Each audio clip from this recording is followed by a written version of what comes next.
በስመ አብ ወወልድ ወመንፈስ ቅዱስ አሐዱ አምላክ አሜን።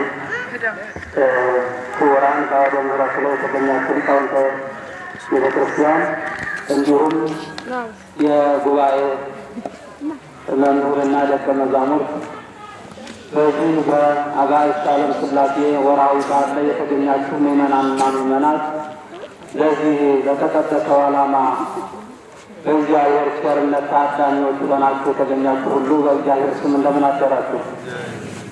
እንደምን ሰነበታችሁ? እንደምን አደራችሁ? አይሰማም? እግዚአብሔርንማ እናመስግነው። እግዚአብሔር እዚህ ቦታ ስላገናኘን ስሙ ጊዜ የተመሰገነ ይሁን።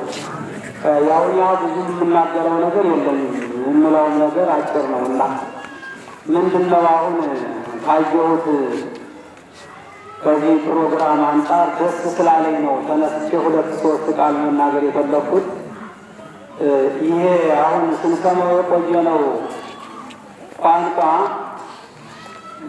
አዳም ከሥላሴ ጋር ይነጋገርበት የነበረው ቋንቋ ግዕዝ ነው ይሉናል በታሪክ እና ጥንታዊ ቋንቋችን ነው። የእግዚአብሔርን መመስገኛ ቋንቋ ነው። የሚገርመው እና ይሄ ቀደም ሲል እንኳንስ ድሮ በአባቶቻችን ይቅርና በእኛም ዘመን አሁን እኛም በሕፃንነታችን ሳለን ገና በ70 ውስጥ 74 75 አካባቢ ላይ እንዲህ እንዳሁኑ መንገድ ባልተከፈተበት መኪና በማይሮጥበት ጊዜ በእግር ከቤት ወጠን ሩቅ አገር ነበር ቅኔ ቤት የሚከድ የነበረው። ሩቅ አገር በእግር ጉዞ ያውም ደግሞ የሆነ ቁራንቋ ነገር ይሄንን እንደው የስንቅ እንትን ተሸክሞ ማለት ነው ተማሪ ይሄድ የነበረ እና በዚህ በጎጃም ውስጥ ቢኖሩን ጉባኤ ቤቶች የተወሰነ ቦታ ነው ቅኔ ቤት የነበረ። እንዲሁ እነዚህ ታላላቅ ቦታዎች በዚህ አካባቢያችን እነ ደብረ ኤልያስ፣ እነ ዲማ፣ እንዲሁ እነ ደንበጫ፣ ሌሎች የመልዕልተ አድባር ቅዱስ ማርቆስ አካባቢ ነው ቅኔ ቤት እና የነበር እንጂ አልነበረም። ይሄ አልነበረም እና ዛሬ ግን ይሄ ካላይ ጨጎዴ ይሄ ካላይ ካለው ጨጎዴ የሥላሴ ደብር ሆኗል ማለት ነው። አሁን ደስ ይላል።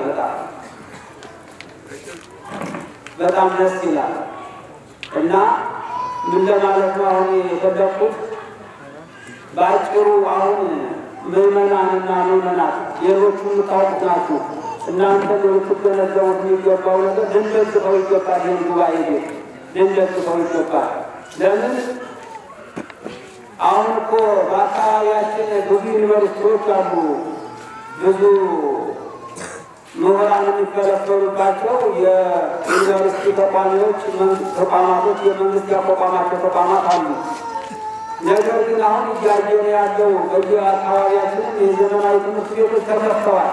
መንግስት በጀት እየበጀተ የተለያየ ሰፊ የሆነ ስራ እየሰራ ከህንፃ አይደለም ትምህርት ቤቱ ሽንት ቤቱና የሳይንስ እንኳን ሙሉ ያማረበት ትምህርት ቤት ተሰርቷል በዚህ በየከተማው ላይ በየገጠሩ ላይ። ነገር ግን ስትመለከት አሁን ጥሩ ሰው ሊወጣበት ነው ያን ተቋም እንደኛ አያስከስስም። እውነት ለመናገር እውነት ለመስራት በአገባቡ በተማረው ልክ ሰውን ለማገልገል በስነ ምግባር እየተጓዘ አይደለም።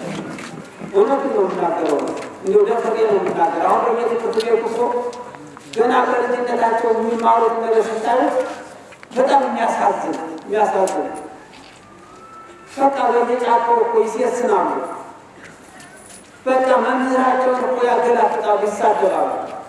አሁን የዘመናዊ ትምህርት ቤቶችን ያቋቋማቸው የዚህ ሀገር በጀት ነው፣ የዚህ ሀገር ገንዘብ ነው።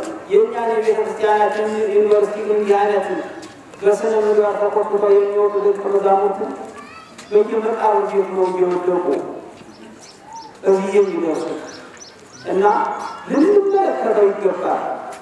እነዚህ ከዚህ የወጡ ሰዎች ወደዚያኛው ተዳግረው በቤተ መንግስቱ ዳኞች ሊሆኑ በቤተ መንግስቱ የመሬትና የመዘጋጃ ቤት ኃላፊዎች ሊሆኑ እኮ ሰውን በትህትና የሚያገለግሉ ከዚህ ነው የሚወጡ።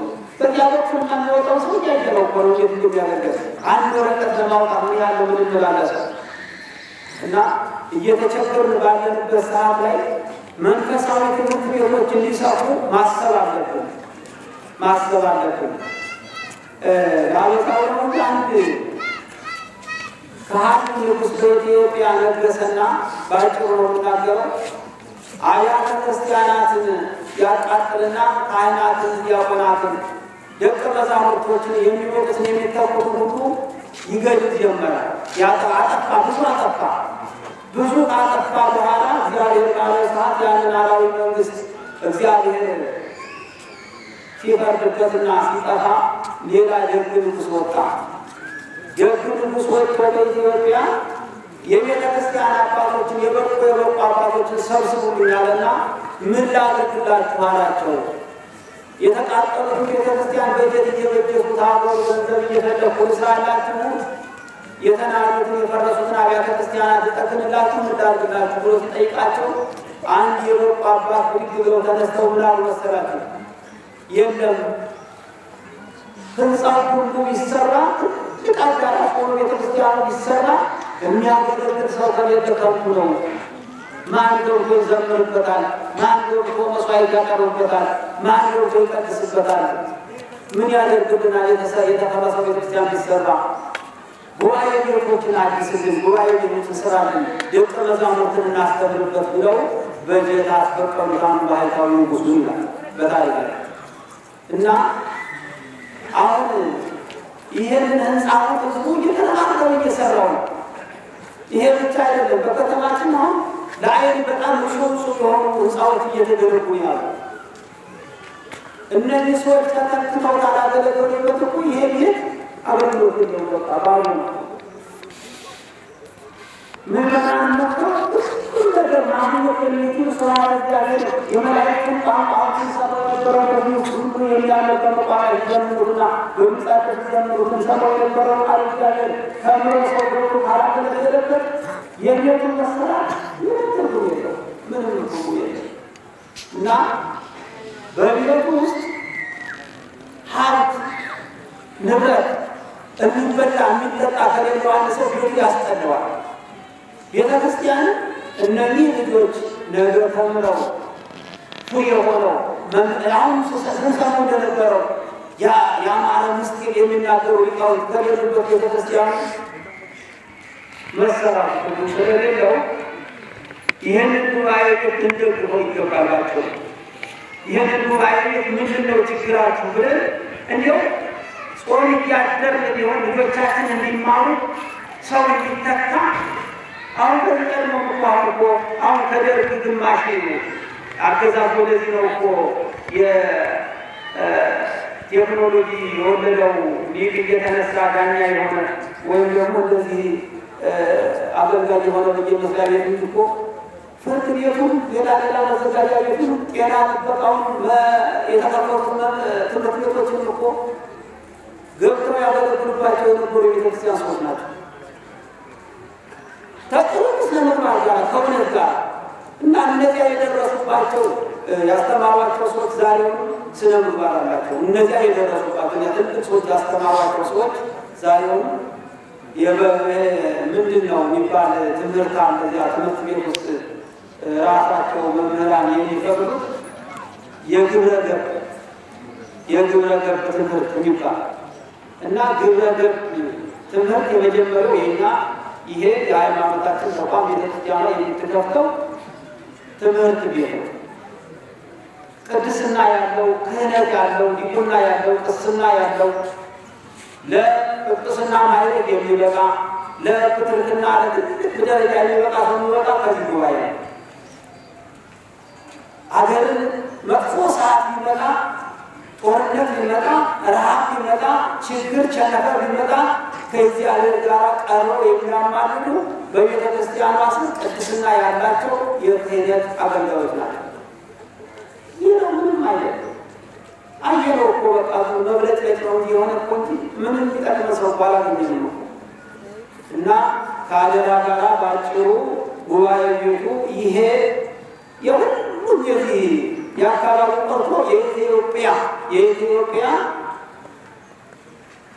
አሁን ሰምታት በየሚዲያው አሁን ስትመለከቱ ሲተላለፉ ከአንዳንድ አባቶች መልዕክት ሲተላለፍ ስታዩ አቡነ እገሌ በጎጃም በዚህ ቦታ ቅኔ ተምረው፣ አቡነ እገሌ በጎጃም በዚህ ቦታ ጸዋትወ ዜማ ተምረው መጽሐፍ በዲማ በደብረ ኤልያስ ተምረው የሚል ነው የምናየው። ጎጃም እንግዲህ ድሮ ዩኒቨርሲቲ ቤተክርስቲያናት ዩኒቨርሲቲ እንደነበረች ነው መረዳት ያለብን እና ስለዚህ አሁን እንደ ድሮ ጫካ ተሄዶ መጽዳዳት የለም። እንደ ድሮ ሩቅ መንደር ሄዶ ለምኑ አምጥቶ ጥሬውን ኮሸሮውን መመገብ የለም። ዘመኑ በጣም አስቸጋሪ ሆኗል። ይህንን ትምህርት ቤት ልንደግፈው በተለያየ ቁሳቁስ በተለያየ የምግብ እንትን በተለያየ ቤቶች ሲፈርሱባቸው ወይም ደግሞ እንደዚሁ በምድሩ ላይ ምድሩን እኛ በስተን ይሁን እንደምን ሆኖ ይሁን እንጂ አሁን ምድሩ እየጠበበ ነው ያለ። የሰው ተንኮል ይሁን እንጂ ምድሩ አይጠበብም ነበር። ሰው በጣም አሁን ወደ አንዱ እርሻ ወጣ ብለው ቅኔ ሊቆጥሩ እንደተቀመጡ ሽንታቸውን ወይም ደግሞ ሌላ ነገር ቢጠቀሙ ባለሻ ይደበድባቸዋል። ይደምጣደረጋቸው እና ተመልሶ መጥቶ እዚሁ ቤተክርስቲያኗ ባዘጋጀችው ቦታ ላይ ሁሉን ነገር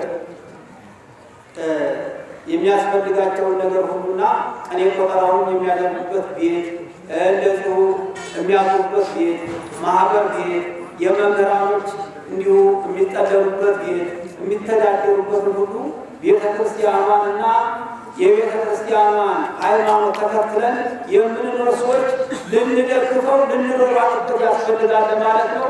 ይሄ ጉባኤ አሁን መምህሩን ያቀረቡት ሪፖርት ልጆችም የአሰሙን ይህ ምስጢር ቅኔ ሰፋ ባለ በአጠቃላይ የከተማው ሕዝብ እንደኔ ልቡና ደስ እንዳለው የከተማው ሕዝብ የሚሰማው ቢሆን ኖሮና በአጠቃላይ ሁሉም የአድባራቱ ሕዝብ ተሰብስቦ በቪዲዮ የተሻለ ፕሮግራም ተይዞለት ይሄ የሚደረግ ኖሮ በእርግጠኝነት ትልቅ ስራ መስራት እንችል ነበረ። አስተዋጽኦ ማለት ነው እናደርግ ነበረ እና ጉባኤ ቤቱን እንደግፈው ነበረ እና ስለዚህ አባቶቻችን ብዙ መከራ አይተው ሩቅ አገር ሄደው የተማሩትን ትምህርት በቅርብ ልጆቻችን ሲያገኙ በቅርብ ዩኒቨርሲቲ ውስጥ ይከፈትልን እኛ ሞኞች እንዳንሆን መከታተል አለብን።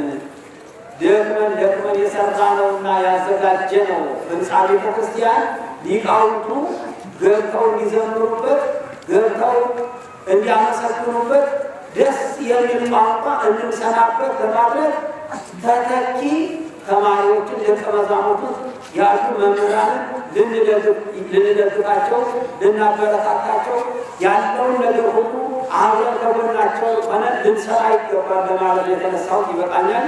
የሥላሴ በረከት ከሁላችን ጋር ይሁን። እግዚአብሔር አምላካችን ሀገራችን እስቲ ሁላችሁም ለጸሎታን ብድግ በሉ።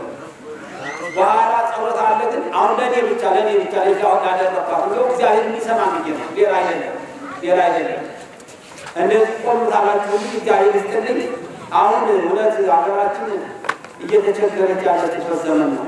ልንጸልይ ይገባናል። ሁላችን ተንበርክከን በአንቃይቶ ሕሊና ልቡናችንን መልሰን በተሰበረ ልብ ልንጸልይ የሚገባን ዘመኑ አሁን ነው።